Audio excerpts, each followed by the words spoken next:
My was prosimy za wstawienie Maryi, Królewy Polści i Pani Wejherości z Rymi, prosimy, żeby nasza ojczyzna i nasze miasto wzrastało puszne ze swojej wielowiekowej tradycji i wiary, a Ty, co w nich rządzą, robili to zgodnie z Twoją wolą.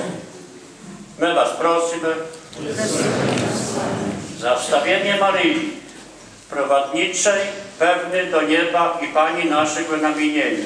Prosimy, żeby Ty, co pielgrzymują do tego świętego Bola i powierzają wszelkie swoje sprawy, odchodzili stąd umocniony i pokrzeszony.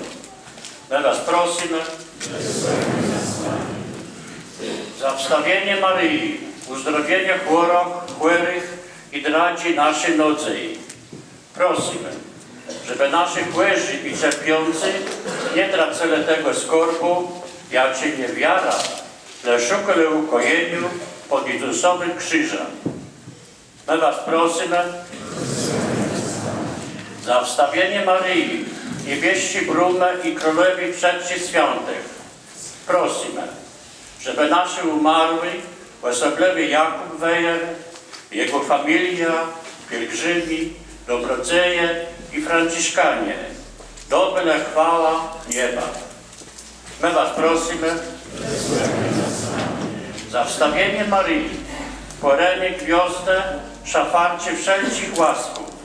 Prosimy, żeby my w naszym rzeczy, tak jak łena, przyjmili Bożą wolę. My was prosimy